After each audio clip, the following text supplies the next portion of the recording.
Je m'appelle Charlotte et je pense que les plus belles découvertes se font au bout de la rue. Ce que j'aime, c'est découvrir notre beau pays avec des personnes exceptionnelles et souvent insolites. Alors, je vous emmène avec moi. Cette semaine, c'est une rencontre que je vous propose, celle de Sébastien et sa passion pour le bois et la menuiserie. Nous sommes en Thiérache, ce joli coin de Picardie que nous avons découvert dans un précédent épisode. C'est ici que Sébastien a installé son atelier. Alors, il y a beaucoup de raisons pour lesquelles je voulais vous présenter ce jeune homme. D'abord parce que c'est un passionné qui travaille avec du bois local, mais aussi parce que Sébastien est autodidacte. Il a appris la menuiserie tout seul et il a lui-même inventé de nombreux jeux. Bref, aujourd'hui, on va retomber en enfance et découvrir une belle personnalité.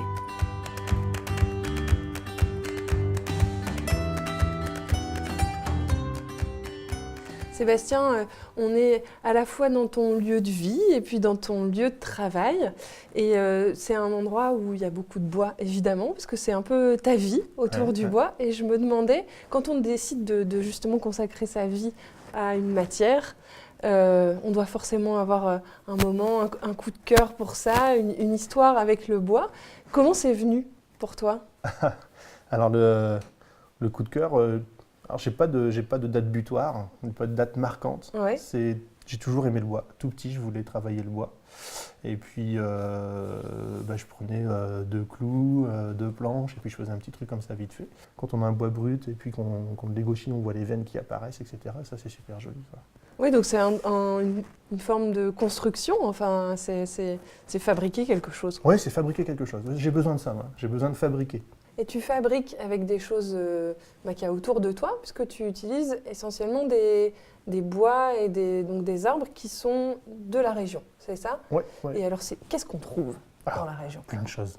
Il y a magnifiques essences, c'est pas la peine d'aller chercher des bois qui viennent de 10 000 km. On a pas mal de hêtres, de chênes, du merisier, on a de l'érable sycomore, on a du tilleul, on a du chêne, on a tout ce qui est fruitier aussi, tout ce qui est poirier, pommier, prunier. Et en fonction de quoi tu vas choisir telle ou telle essence ? C'est parce qu'elles ont des couleurs spécifiques ou des propriétés spécifiques ? Alors, il y a le fait d'avoir des propriétés, il y a le fait d'avoir des couleurs et la destination finale. Donc, c'est-à-dire que si c'est un jouet qui va être destiné aux petits, ce sera forcément avec un bois qui ne fait pas d'écharde et qui n'a pas de tanin, donc principalement le hêtre et le frêne. Alors, alors ici par exemple, là on a du hêtre, dont je parlais tout à l'heure pour les enfants, qui ne fait pas d'écharde et qui est un bois dur également. Après on va pouvoir, on va contraster avec le tout. Là ici on a du prunier. Donc c'est un petit morceau. Alors le prunier, ça fait pas souvent des gros arbres, donc c'est pas toujours évident de trouver des beaux plateaux. Et donc mais là, par contre, au niveau de la couleur, c'est vraiment c'est très super particulier. joli. Ouais. Là, on a la couleur de cœur. Là, c'est ce qu'il y a autour. Et là, ici, le blanc, c'est l'aubier. Et puis forcément l'écorce. Mais de toute manière, chaque arbre est différent. On n'a jamais la même couleur, même dans le hêtre, même dans le frêne. Même 2 arbres qui sont l'un à côté de l'autre, c'est 2 individus. Ils sont tous uniques, Ils sont tous uniques comme nous, exactement. C'est exactement ça. Donc, ce qui fait que le bois n'a pas toujours la même couleur. C'est pour ça que les ébénistes, quand ils font un meuble, ils utilisent une même bille de bois. Donc voilà, après... c'est marrant parce que là, on est en train de remuer un petit peu les choses et ça sent hyper bon. C'est vrai. Oui. Alors le grand morceau qu'on voit là-bas, c'est du hêtre. Oui. Ça aussi. Oui. Comment on passe de ça à ça ? Parce que c'est vrai que... Il y a une petite différence. Il y a une petite différence. Alors en fait déjà, la première étape, ça va être de couper les dimensions dont on a besoin. Donc pour ça, on va utiliser la scie circulaire qui est ici. Donc on va tout tronçonner, le déligner. Et après on a ça. Une fois qu'on a ce morceau, il va falloir le dégauchir et le raboter pour arriver à cet état de surface, c'est-à-dire avoir quelque chose de plan, bien droit, d'accord, et aussi de même épaisseur constante sur la longueur du morceau. Oui. Voilà, c'est ça qui est important. Et tout ça, ça se passe ici ? Et tout ça, ça se passe ici, sur la dégauchisseuse raboteuse.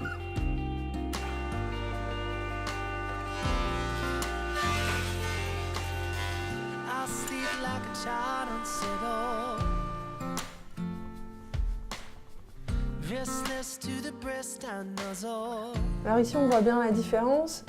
Dégauchis, pas dégauchis, c'est ça ? C'est ça, en fait, il aurait fallu passer un petit peu plus. Là, c'est le bois maintenant dégauchi. Et là, on voit qu'il reste encore des creux, donc Oui. il faudrait repasser un petit peu à la machine. Mais on voit aussi la différence. Hein. Même en termes de couleur, c'est pas la même chose. Ah non, du C'est- tout, parce que le bois, forcément, avec le temps, a pris une couleur différente. Et puis les traits qu'on voit dans ce sens-là, en fait, c'est les traits de la scie qui a débité la bille de bois, en fait. Alors ici, on est dans ton atelier. Oui. C'est là que, une fois que le bois est dégauchi, raboté, etc., c'est que tu travailles, tu passes finalement peut-être plus de temps ici. Alors, la préparation des bois est quelque chose d'assez long, mais c'est vrai qu'ici, j'y passe beaucoup plus de temps. Parce que c'est là où les jeux, jouets, objets vont prendre vie, et c'est là où ils vont vraiment sortir du morceau de bois. Alors justement, pour qu'ils sortent du morceau de bois, on est entouré de machines dont il faut apprendre à se servir, etc. Comment tu as appris, toi? J'ai appris sur le tas de bois. C'est-à-dire que j'ai appris tout seul, en fait. Et qu'est-ce qui a fait qu'un jour, tu t'es dit, je me consacre à ma passion? Le petit grain de folie qui fait que... Bah ouais, non mais il faut, en il faut fait, oser, quoi. La chose, c'est que je ne voulais pas, alors c'est pas maintenant, mais je ne voulais pas arriver à l'âge de la retraite en disant j'aurais dû essayer quand J'aurais même. dû. Ouais. Ouais. Donc je me suis dit, allez, soyons fous, tentons l'expérience. Et puis là, ça fait donc depuis 2007, donc ça fait 11 ans. C'est une folie qui dure, en fait, finalement. Bah Hein? oui, et puis j'espère que C'est ça va génial. encore durer. Bah oui. Alors cette folie, voilà, là on est dans l'antre de la folie, un peu. Comment tu travailles ici? Enfin, comment une idée naît et qu'est-ce que tu en fais? Alors l'idée, elle peut être de différents axes, on va dire. C'est-à-dire, ça peut être quelque chose qui dans mon petit cerveau, ça peut être aussi des discussions avec les clients ou avec d'autres personnes. Bah, tiens, ce serait bien, ça c'est sympa, pourquoi pas faire quelque chose comme ça? Et puis après, tout ça, ça se met en ébullition et puis on trouve une solution pour le faire ou pas. Et là, ici, qu'est-ce qu'on pourrait faire? Est-ce que tu pourrais nous montrer un petit objet qu'on pourrait faire ensemble? Oui, on pourrait faire, comme la Noël approche à grands pas, Oui. on pourrait faire un petit flocon, par exemple, découpé dans du bouleau, Ah oui. simplement. Ouais. Donc ça, c'est un flocon et la forme... En fait, tu as collé quelque chose dessus, c'est ça? Oui, alors Sur en le fait, bois. Ouais. voilà, on part d'un morceau de bois dégauché, raboté, que l'on a fait Mhm. tout à l'heure, comme on a fait tout à l'heure du moins.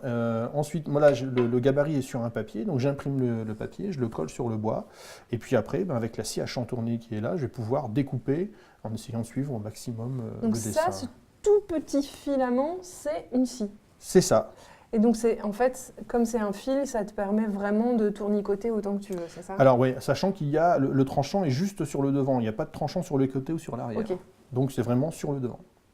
Bon, on y va? On y va s'y met. C'est parti. Donc ça fait un petit peu de bruit, pas énorme. Et puis donc avec le bois, et là après, donc je découpe la forme.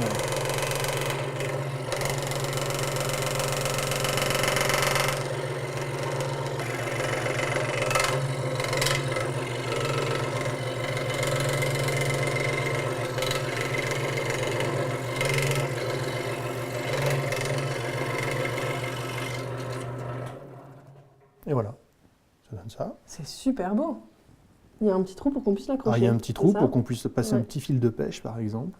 On le met dans le sapin et on a l'impression qu'il neige dans le sapin. Ouais, ou pour décorer la table La aussi, table, ça voilà. peut être... Après tu peux aussi le peindre. Mais moi, c'est du bois brut. Moi, j'aime bien la couleur bois comme ça. Ouais, en Ouais. fait, plus joli c'est le comme ça. plaisir de voir, bah oui, évidemment. Puis de découvrir les essences aussi.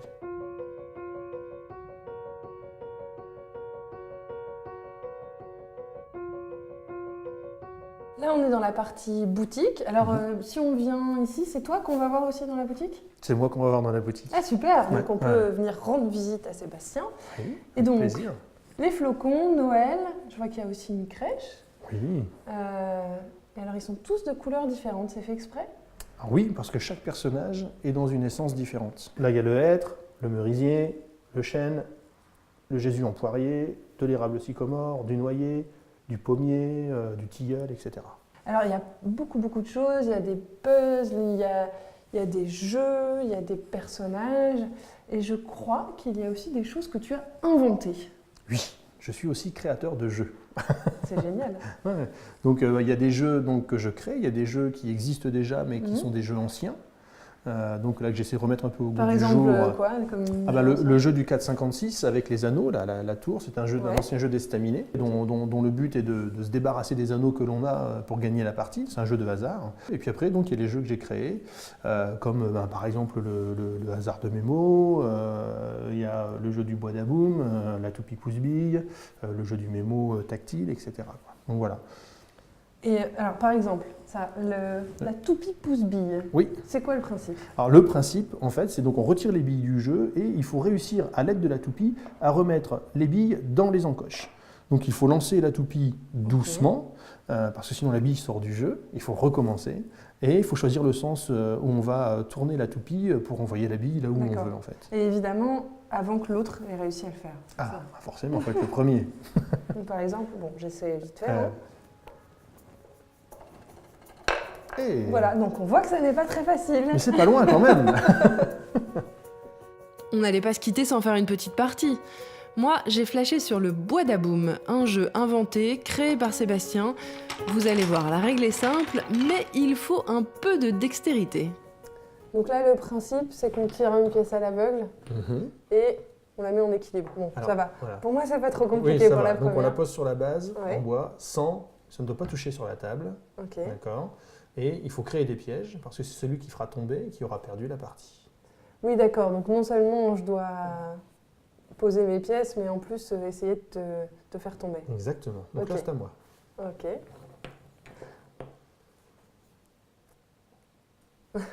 D'accord. Je vois quel genre de personne tu es. Le jeu. Est-ce qu'il faut rester un peu un enfant dans sa tête ou d'une certaine manière pour créer des jeux? Oui, il faut toujours avoir, quand on crée un jeu, il faut avoir forcément l'idée de base, mais il faut aussi penser à la jouabilité, le fait qu'il soit ludique. Donc il faut avoir cet esprit, un peu, tiens, comment je pourrais faire, etc. Un peu enfant, qu'est-ce qui me ferait plaisir, comment on pourrait faire, et voilà. Bon, je prends pas trop de risques. Voilà. Alors, on va le faire simple. Ouais, facile. Oui, là j'ai pas pris beaucoup de risques. Ah oui, mais c'est pas du jeu, ça, les pièces grandes comme ça, en fait. Elle est un peu compliquée, celle-là, aussi. Moi, je vais tenter un truc. Tu tentes le jab? Je tente un truc fou. Vas-y. Tu vois? Et voilà. Et voilà. La folie, parfois, ne paye pas.